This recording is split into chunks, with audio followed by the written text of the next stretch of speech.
Hello बच्चों, welcome my channel SST zone DAV. कैसे हैं आप लोग? आज हम कर रहे हैं class 8 social science chapter 18 the union government the legislature. ये हमारा पार्ट 2 है। चलो हम पहले क्विक रिवीजन करेंगे बच्चों। यूनियन गवर्नमेंट मैंने आपको बताया था सेंट्रल गवर्नमेंट कहते हैं। द लेजिस्लेचर लॉ बनाने वाला सेक्शन। ब्रेन मैप हमने पहले डिस्कस कर लिया कि इस चैप्टर में हम क्या क्या करने वाले हैं। यानी हम करने वाले हैं लोकसभा, राज्यसभा और उनके पावर एंड फंक्शंस को। चलिए सबसे पहले समझते हैं व्हाट इज़ फेडरल गवर्नमेंट। ये क्योंकि आपका रिवीजन है तो मैं फटाफट शॉर्ट में आपको समझाती जाती हूँ क्या है फेडरल गवर्नमेंट। किसे कहते हैं? जो गवर्नमेंट के दो या दो से ज़्यादा लेयर्स होते हैं। ठीक है, जैसे हमारे पास 3 लेयर्स है, central government, state government and local government. ठीक है, यूनिफाइड सिस्टम मैंने आपको बताया था जहाँ पे 1 सेंट्रल गवर्नमेंट होगी, यानी एक ही गवर्नमेंट होगी पूरी कंट्री में। इसके बाद हमने लेवल ऑफ गवर्नमेंट देखे थे, नेशनल लेवल, स्टेट लेवल और ग्रास रूट लेवल, यानी 3 लेवल्स देखे थे। स्टेट गवर्नमेंट में बच्चों गवर्नर जो होता है वो हेड ऑफ़ द स्टेट होता है, chief minister head of the government होता है। यूनियन गवर्नमेंट में 3 चीज़ें होती हैं, लेजिस्लेचर, एग्जीक्यूटिव और जुडिशरी। ये 3 हमारे ऑर्गन्स होते हैं। ये तीनों ऑर्गन्स आपस में मिलकर पूरे यूनियन गवर्नमेंट को रन करने में हेल्प करते हैं। और हमारा जो पार्लियामेंट है वो बाइकैमरल है। बाइकैमरल पार्लियामेंट का मतलब होता है जिसमें 2 हाउस होते हैं। आ जाइए अब हम समझते हैं what is union list, state list और कंकरेंट लिस्ट। जब इस यूनियन और स्टेट यानी सेंटर और स्टेट के बीच में कोई कॉन्फ्लिक्ट की सिचुएशन ना बने, इसलिए कॉन्स्टिट्यूशन ने उसे 3 सब्जेक्ट्स में डिवाइड कर रखा है, union list, state list, concurrent list. Union list में 97 सब्जेक्ट हैं, सारे के सारे नेशनल इंपॉर्टेंस के सब्जेक्ट हैं, जिस पे लॉ सिर्फ पार्लियामेंट बनाएगा। Defence, foreign, war, peace, railway, post office और करेंसी। स्टेट लिस्ट में 66 सब्जेक्ट हैं और इस पे स्टेट लॉज बनाएगी। कभी कभी पार्लियामेंट भी लॉज बना सकती है। इसमें आता है पुलिस, लोकल गवर्नमेंट और हेल्थ। कॉन्करेंट लिस्ट में हमारे पास 52 सब्जेक्ट है, जिसमें पार्लियामेंट और स्टेट लेजिस्लेचर दोनों मिल के लॉ बनाती है। ठीक है, इसमें हमारे पास marriage, divorce, drug, labour welfare ये सब आते हैं। उसके अलावा इन तीनों लिस्ट में जो सब्जेक्ट नहीं है उसे हम कहते हैं residuary subjects. Space, cyber security, e commerce और टेक्नोलॉजी। इसमें कौन लॉ बनाता है? इसमें हमारा यूनियन गवर्नमेंट यानी सेंट्रल गवर्नमेंट लॉ बनाता है। अभी हमने यूनियन लेजिस्लेचर स्टार्ट कर दिया। What is union legislature? Union legislature में हमारा आता है पार्लियामेंट, जो हमारे लिए लॉ बनाता है। इंडिया को एक डेमोक्रेटिक कंट्री है और पार्लियामेंट में हमारे रिप्रेजेंटेटिव्स हैं जो हमारे लिए लॉज बनाते हैं। यूनिवर्सल एडल्ट फ्रेंचाइजी यानी 18 ईयर्स से अबव और 18 ईयर्स के जो भी इंडिया का सिटीजन है उसे राइट टू वोट है। ठीक है, और पीपल अपने रिप्रेजेंटेटिव चुनते हैं जो पार्लियामेंट में जाते हैं और जो यूनियन गवर्नमेंट बनाते हैं और यूनियन गवर्नमेंट को हेल्प करते हैं, गाइड करते हैं और हमारे लिए लॉज बनाते हैं। पार्लियामेंट के 3 सेक्शन होते हैं, प्रेसिडेंट, राज्यसभा और लोकसभा। राज्यसभा और Lok Sabha, Rajya Sabha the state of council और Lok Sabha the common house, common people of house. इसे हम अपर हाउस कहते हैं राज्यसभा को, लोकसभा को हम लोअर हाउस कहते हैं। अभी हम लोकसभा समझते हैं यानी हाउस ऑफ पीपल। इसमें टोटल स्ट्रेंथ 550 मेंबर्स है, जिसमें 530 जो है स्टेट से और 20 हमारी यूनियन टेरिटरी से आती है। ठीक है, और अभी के टाइम में 543 मेंबर्स हमारे लोकसभा में हैं। एंग्लो इंडियन कम्युनिटी से जो है 2 मेंबर्स को प्रेसिडेंट नॉमिनेट कर सकता है। रिजर्व सीट्स SC ST के लिए होता है। इसका पर्पस होता है वीकर सेक्शन को अपलिफ्ट करना। इसके बाद डिस्ट्रीब्यूशन है 16th लोकसभा की सीटों का, जो आपके बुक में दे रखा है। इसमें से याद करने वाली चीज़ है आपके लिए कि लार्जेस्ट नंबर ऑफ कॉन्स्टिट्यूएंसी किस स्टेट से है, तो यूपी। लोएस्ट कौन से हैं? सिक्किम, मिजोरम, नागालैंड। ओके, दिल्ली से हमारे 6 कॉन्स्टिट्यूएंसीज हैं। वुमेन रिजर्वेशन बहुत इंपॉर्टेंट है क्योंकि women half of the population है और वुमेन अगर आगे नहीं बढ़ेगी तो कंट्री भी आगे नहीं बढ़ेगा। ये महात्मा गांधी का कोट है। ओके, 2 कैंडिडेट को अगर सेम नंबर ऑफ वोट्स मिल जाएगा तो उन्हें लॉटरी सिस्टम से चूज़ किया जाएगा कि विनर कौन सा है। हमारे इंपॉर्टेंट पर्सनालिटीज़ में 2 नाम दे रखे हैं, जीवी मावलंकर जो हमारे फर्स्ट लोकसभा स्पीकर थे और मीरा कुमार हमारे फर्स्ट वुमेन स्पीकर थी। लोकसभा मेंबर बनने के लिए क्वालिफिकेशन चाहिए, सिटीज़न होना चाहिए इंडिया का, 25 ईयर्स ओल्ड होना चाहिए, मस्ट भी है, और वोटर लिस्ट में नाम होना चाहिए। कोई भी क्वालिफिकेशन अगर पार्लियामेंट प्रिस्क्राइब की है तो वो भी उसके पास होना चाहिए और गवर्नमेंट सर्वेंट नहीं होना चाहिए। टेन्योर ऑफ लोकसभा हमारा 5 ईयर्स का है, पर उसका अर्ली डिसोल्यूशन भी है और एक्सटेंशन भी है। अर्ली डिसोल्यूशन कब है? जब प्राइम मिनिस्टर जो है अगर प्रेसिडेंट को रिकमेंड करते हैं कि कोई किसी रीज़न से लोकसभा अच्छे से नहीं चल पा रही है तो उसे अर्ली डिज़ोल्व कर दिया जाता है। बट कभी कभी एक्सटेंशन होता है, जब इमरजेंसी वाला केस होता है उस टाइम में पार्लियामेंट का एक्सटेंशन भी हो सकता है। पर्पस होता है एक्सटेंशन करने का कि ताकि इमरजेंसी के टाइम में भी हमारी कंट्री अच्छे से स्मूथली रन कर सके। ठीक है। स्पीकर ये जो हमारा लोकसभा है उसके प्रिजाइडिंग ऑफिसर जो होते हैं उसको हम स्पीकर कहते हैं। स्पीकर और डिप्टी स्पीकर जो है लोकसभा से ही चुने जाते हैं। उसमें से जो स्पीकर होते हैं नॉर्मली मेजोरिटी पार्टी के होते हैं, डिप्टी स्पीकर हमारे ऑपोजिशन पार्टी के होते हैं। स्पीकर और पावर के जो फंक्शंस हैं और पावर्स हैं वो क्या करते हैं, वो हमारे लोकसभा को प्रिजाइड करते हैं मीटिंग को। ठीक है। और एब्सेंस ऑफ स्पीकर में deputy speaker chair of the house होते हैं, यानी वो उस टाइम स्पीकर का काम कर रहा होता है। इनका काम होता है डिसिप्लिन और डेकोरम मेंटेन करना। कभी कभी ये इस हाउस को एडजर्न भी कर सकते हैं जब इन्हें ज़रूरी लगे। सारे पिटिशंस और डॉक्यूमेंट्स ये रिसीव करते हैं। लोकसभा का जो स्पीकर होता है, जब दोनों सेशन लोकसभा और राज्यसभा का ज्वाइंट सेशन होता है तो वो उसे प्रिजाइड करते हैं। ठीक है। ये हमारे ओम बिरला हैं जो अभी के स्पीकर हैं हमारे लोकसभा के। अब हम करने वाले हैं बच्चों राज्यसभा काउंसिल ऑफ स्टेट। अभी से हमारा ये चैप्टर आगे परस्यू हो रहा है, पार्ट 2 अभी हमने रिवीजन किया था। ठीक है। इसे हम बोलते हैं काउंसिल ऑफ स्टेट, यानी ये स्टेट को रिप्रेजेंट करता है। ठीक है। इसमें मैक्सिमम स्ट्रेंथ हमारे पास 250 मेंबर्स हैं। 12 मेंबर्स नॉमिनेटेड हैं जो प्रेसिडेंट नॉमिनेट करते हैं। ठीक है। 238 मेंबर्स होते हैं जो स्टेट और यूनियन टेरिटरीज से आते हैं, जिन्हें हम चुनते हैं member of legislative assembly. State में जिन्हें हम चुनते हैं मेंबर ऑफ एमएलएस जो होते हैं वो हमारे राज्यसभा में उनमें से चुन के कुछ लोग आते हैं। ठीक है। नॉमिनेटेड मेंबर्स जो हैं कौन हो सकते हैं, जो 12 मेंबर्स जो प्रेसिडेंट नॉमिनेट करते हैं वो अपने फील्ड के एक्सेलेंस होते हैं, यानी बहुत अच्छे काम जिन्होंने अपने फील्ड में किया जाता है तो उनको राज्यसभा में नॉमिनेट किया जाता है। वो आर्ट हो सकता है, लिटरेचर हो सकता है, साइंस हो सकता है, सोशल साइंस हो सकता है, सोशल सर्विस हो सकता है। ठीक है। क्वालिफ़िकेशन क्या होनी चाहिए, इंडिया का सिटीज़न होना चाहिए, 30 ईयर्स मिनिमम है। ठीक है। जैसे कि हम इसको कंपेयर के साथ पढ़े तो लोकसभा में कितना था, 25 ईयर्स था। और वोटर लिस्ट में नाम होना चाहिए। इलेक्शन और टेन्योर यानी इसका टाइम कितना होना चाहिए। राज्यसभा एक परमानेंट हाउस है इसलिए कभी डिसॉल्व नहीं होता। लोकसभा क्या था, 5 ईयर के बाद डिसॉल्व होता है। कुछ स्पेशल केस में या तो अर्ली डिसॉल्व होगा या तो उसका एक्सटेंशन होगा। राज्यसभा क्या है, वो हरदम परमानेंट है, वो डिसॉल्व नहीं होता। इसमें क्या किया जाता है, हर 2 साल बाद 1/3 मेंबर जो है ना उसमें रिटायर होते हैं और न्यू मेंबर इलेक्ट होते हैं।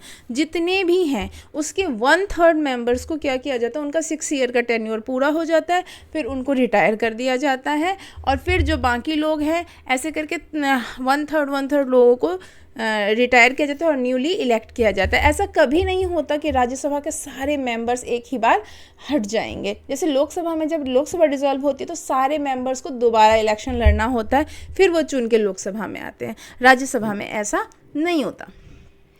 इनका टर्म ईच मेंबर का 6 ईयर होता है। ठीक है।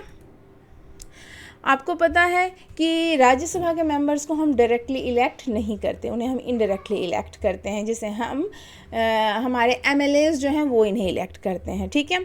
दिल्ली जो है वो एक ऐसा स्टेट है, मतलब ऐसा यूनियन टेरिटरी है, क्योंकि ये स्टेट तो नहीं है, यहाँ से हमारे 3 मेंबर जो हैं राज्यसभा में आते हैं, 3 मेंबर्स। ओके।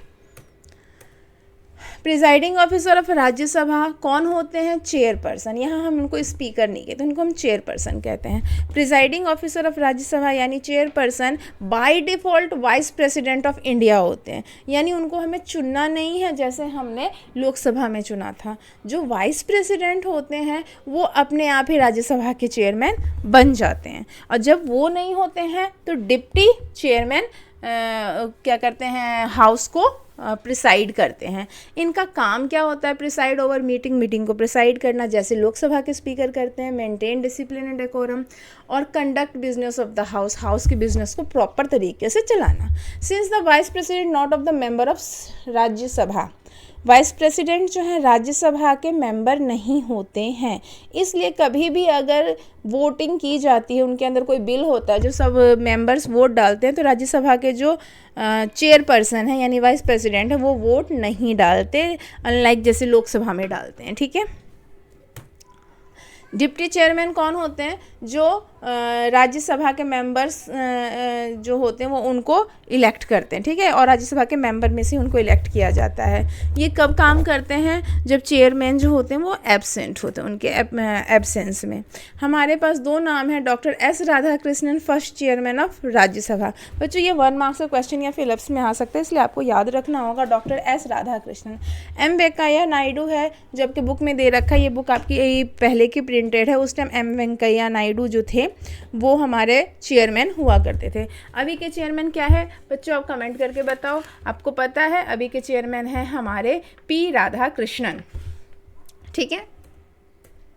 अब इनके पावर्स और फंक्शंस जान लें हम, क्या क्या है। पावर्स और फंक्शन ऑफ यूनियन पार्लियामेंट के, सबसे पहले इनके पास पावर होता है लेजिस्लेटिव पावर, यानी कि लॉ बनाने की power. Parliament is the highest law making body, और ये किन किन चीज़ों पे लॉ बनाती है? यूनियन लिस्ट पे लॉ बनाती है, कॉन्करेंट लिस्ट पे बनाती है, और रेसिडरी सब्जेक्ट्स पे बनाती है। हमने अभी स्टेट लिस्ट का नाम यहाँ नहीं लिखा, क्योंकि इन तीनों पे लॉज बनाना तो पार्लियामेंट का काम है ही, but can also make laws on state list under special circumstances. Special circumstances में ये क्या करती है, उस पर भी, स्टेट लिस्ट पे भी लॉ बना सकती है। प्रोसेस ऑफ लॉ मेकिंग क्या है बच्चों? सबसे पहले एक बिल होता है, उसको किसी भी हाउस में इंट्रोड्यूस किया जा सकता है, ठीक है। इंट्रोड्यूस करने के बाद उसे दोनों हाउसेस से अप्रूव्ड होना है, यानी वहाँ पर जब वोटिंग की जाएगी तो उसे जब मेजॉरिटी मिल जाएगी तो वो दोनों हाउसों से अप्रूव्ड होगा। उसके बाद अगर कोई हाउस डिसएग्री करता है, किसी हाउस में उसको वोटिंग में मेजॉरिटी नहीं मिलती है, तो जॉइंट मीटिंग होगी। इस जॉइंट मीटिंग में जो डिसीजन होगा वो माना जाएगा। अब इस जॉइंट मीटिंग को बताओ कौन करेगा, प्रिसाइड कौन करेगा? इसे प्रिसाइड करेंगे हमारे लोकसभा के स्पीकर, ठीक है। No sitting for money bill और कॉन्स्टिट्यूशनल अमेंडमेंट बिल। चलो मैं एक चीज़ आपको समझाना बीच में रह गया कि बिल हमारे पास दो तरीके के होते हैं, मनी बिल और ऑर्डिनरी बिल। मनी बिल वो होता है जो देश के पैसे से लेन देन से जुड़ा हुआ बिल होता है। वो बिल कभी भी राज्यसभा में इंट्रोड्यूस नहीं किया जाता, वो हमेशा लोकसभा में इंट्रोड्यूस किया जाता है, ठीक है। तो उस बिल को सिर्फ लोकसभा में इंट्रोड्यूस करते हैं, तो उस बिल को, या फिर अमेंडमेंट बिल है, उन बिलों को कभी भी जॉइंट सिटिंग यानी दोनों हाउसेस मिल के कभी भी उसके लिए डिसीज़न नहीं लेता है, ठीक है। मनी बिल बेसिकली हमारे ये लोकसभा के लिए ही होता है। अमेंडमेंट बिल दोनों हाउसेस से निकलता है, बट डिसीजन जो है ना दोनों हाउसेस के अलग अलग ही होंगे। अगर आप ज्वाइंट करके करोगे तो नहीं, उसको फिर नहीं किया जाता। After passing both house the bill goes to the president for consent. अगर दोनों हाउस से पास हो गया तो वो कहाँ जाएगा? प्रेसिडेंट के पास जाएगा, उसके बाद बिल बन जाएगा। इसको दोबारा से समझते हैं। कोई भी बिल, सिर्फ मनी बिल को छोड़ दें हम, तो वो क्या होता है बच्चों? वो किसी भी हाउस में इंट्रोड्यूस हो सकता है, ठीक है। मनी बिल सिर्फ लोकसभा में इंट्रोड्यूस होता है, दोनों हाउस से अप्रूव्ड होना चाहिए, ठीक है। दोनों हाउस से अप्रूव हो गया तो फिर ये पहुंच जाएगा कहाँ पर? प्रेसिडेंट के पास। प्रेसिडेंट से कंसेंट के बाद लॉ बन गया। दूसरे केस में अगर दोनों हाउस से अप्रूव नहीं हुआ तो हो जाएगी इनकी जॉइंट सेशन, दोनों हाउसेस को मिला के जॉइंट सेशन होगा। उसको कौन प्रिसाइड करेगा? हमारे लोकसभा के स्पीकर। अब वहाँ से जो डिसीज़न होगा, मेजॉरिटी डिसीज़न होगा, उसके बाद अगर वो पास हो गया तो फिर आएगा वो प्रेसिडेंट के पास। प्रेसिडेंट के कंसेंट के बाद वो लॉ बन जाएगा। अब हमने ये लेजिस्लेटिव पावर पढ़ लिया, यानी यूनियन पार्लियामेंट का हमने लेजिस्लेटिव पावर समझ लिया। अब ये पार्लियामेंट क्या करते हैं? Control over the executive. Executives पे भी ये कंट्रोल करती है। हमारे एग्जीक्यूटिव्स कौन है? द प्रेसिडेंट ऑफ इंडिया और हमारे काउंसिल ऑफ मिनिस्टर्स और prime minister. Council of minister is collectively responsible to Lok Sabha.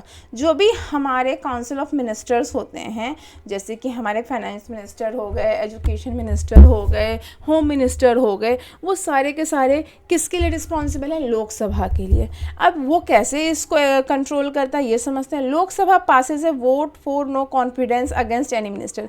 अगर कोई भी मिनिस्टर अच्छे से काम नहीं कर रहा है तो लोकसभा में जितने भी मेंबर हैं वो नो कॉन्फिडेंस का वोट कर सकते हैं और पूरे काउंसिल को रिज़ाइन करना पड़ सकता है।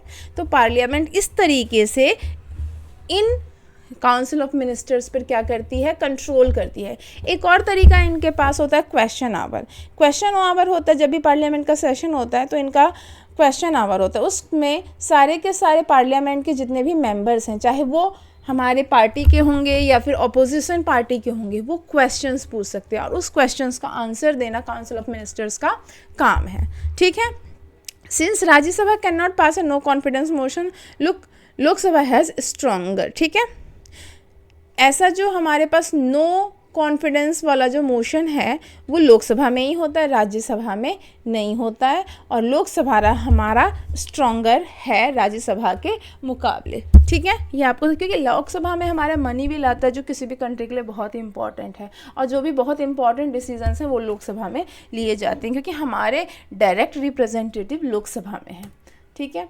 अभी हम पढ़ते हैं थर्ड, फाइनेंशियल पावर। हमने 2 पढ़ लिए। अब हमारा जो पार्लियामेंट है फाइनेंशियल पावर्स को कैसे करता है, एनुअल यूनियन बजट पास किया जाता है, यानी साल भर में गवर्नमेंट को क्या खर्च, कितना खर्च किस सब्जेक्ट पे, किस डिपार्टमेंट में करना है, वो एक ही बार तय कर लिया जाता है और कोई मिनिस्टर अपनी मर्जी से नहीं कर सकता। ये जो हमारे लोकसभा में पास हो जाएगा कि इतना इतना ये बिल हमारा पास हो जाएगा, उसी के अकॉर्डिंग उन्हें खर्च करना होता है। Government can not levy taxes और spend money without parliamentary approval. Government के बिना अप्रूवल के, पार्लियामेंट अगर अप्रूव नहीं करे तो गवर्नमेंट जो है ना कभी भी इनको मनी को अपने हिसाब से जो है ना स्पेंड नहीं कर सकती। फाइनेंशियल मैटर को लोकसभा में ज़्यादा पावरफुल है, फाइनेंशियल मैटर क्योंकि लोकसभा में ही होता है तो लोकसभा को ज़्यादा पावरफुल माना जाता है। क्वेश्चन होगा कि क्यों लोकसभा को ज़्यादा पावरफुल माना जाता है, क्योंकि जितने भी फाइनेंशियल मैटर हैं कंट्री के वो लोकसभा में डिस्कस होते हैं। फिर अबाउट मनी बिल समझते हैं, can be introduce only Lok Sabha. मैंने आपको बताया था 2 टाइप के बिल, तो मनी बिल क्या है, सिर्फ लोकसभा में इंट्रोड्यूस होगी। Rajya Sabha can make recommendations but Lok Sabha में एक्सेप्ट और रिजेक्ट। राज्यसभा रिकमेंड कर सकती है अगर उसे लगता है कि हाँ यहाँ पे ये गलती है या ऐसा हो सकता है, कुछ भी रिकमेंड कर सकती है। तो ये लोकसभा के ऊपर टोटली है कि वो एक्सेप्ट करे या फिर रिजेक्ट करे। अभी हम 4th पढ़ेंगे, power to amend the constitution. Constitution को अमेंड करने की पावर भी कहाँ होती है, हमारे यूनियन पार्लियामेंट में होती है। हम 4th पे पहुँच गए। सबसे पहला क्या था हमारा, लेजिस्लेटिव। सबसे पहला क्या था हमारा, लेजिस्लेटिव पावर था। ठीक है बच्चों। उसके बाद हमारा क्या था, कंट्रोल ओवर द एग्जीक्यूटिव्स। उसके बाद हमारा है फाइनेंशियल पावर। उसके बाद हमारा क्या है, power to amend the constitution. Constitution को अमेंड करने का पावर। कॉन्स्टिट्यूशन बनाने के टाइम में जो कॉन्स्टिट्यूशन हमारा बन गया उसमें अभी तक कितने सारे अमेंडमेंट्स हो चुके हैं। वो अमेंडमेंट्स क्यों होते हैं, वो अमेंडमेंट होते हैं कि हमारी कंट्री जो है ना धीरे धीरे ग्रोथ कर रही है और उस टाइम जो सिचुएशन थी और इस टाइम जो सिचुएशन है, सिचुएशंस बदलते हैं तो हमें अमेंडमेंट की ज़रूरत पड़ती है। बट बोथ हाउस के पास क्या है, इक्वल पावर है कॉन्स्टिट्यूशनल अमेंडमेंट्स करने की। सिर्फ लोकसभा के पास है ऐसा नहीं है। And amendment bill can be introduced in either house. ये किसी भी हाउस में इंट्रोड्यूस किया जा सकता है। Must be pass by each house separately. जो हमने पढ़ा था कि दोनों का ज्वाइंट सेशन नहीं होगा, यहाँ आपको अच्छे से समझाया जा रहा है कि दोनों हाउस जो है ना सेपरेटली पास करेंगे। Constitution provide 3 method of amendment, जो हमने चैप्टर 6 इससे पहले वाले चैप्टर में कर रखा है कि वो 3 मेथड्स ऑफ अमेंडमेंट होता है, जिसमें क्या होता है, सिंपल मेजोरिटी होता है, मेजोरिटी वाला होता है, और हमारा जो और तरीके हैं वो होते हैं। ठीक है। Power and function of union parliament का हमारा है जुडिशियल पावर। जुडिशियल पावर क्या है, parliament has power to remove. Parliament के पास जजेस को भी हटाने की पावर होती है। बट इसको हम क्या कहते हैं बच्चों, इसको हम कहते हैं इम्पीचमेंट। जज ऑफ सुप्रीम कोर्ट और जज ऑफ हाई कोर्ट को हटाने के लिए, ठीक है, इसे कौन हटा सकता है, द प्रेसिडेंट ऑफ इंडिया ही हटा सकते हैं। और ये इम्पीचमेंट सिर्फ जजों के लिए नहीं है, प्रेसिडेंट ऑफ इंडिया के लिए भी है, जज ऑफ सुप्रीम कोर्ट के लिए और जज ऑफ हाई कोर्ट के लिए। इन तीनों को हम किस मेथड के थ्रू हटा सकते हैं, impeachment. The procedure for removal is called impeachment. For impeachment क्या होना चाहिए, a special majority is required in both house. दोनों हाउस में एक स्पेशल मेजोरिटी होनी चाहिए, एब्सोल्यूट मेजोरिटी, यानी जितने भी लोग हैं उसके 2/3 मेंबर जो होंगे उनको क्या होना चाहिए, उनको होना चाहिए वो उतने मेंबर प्रेजेंट होंगे तब वोटिंग होगी। Both house must pass the resolution in the same session, दोनों एक ही सेशन में दोनों हाउस को क्या करना होगा, रिजोल्यूशन पास करना होगा, तब जाके इम्पीचमेंट होती है।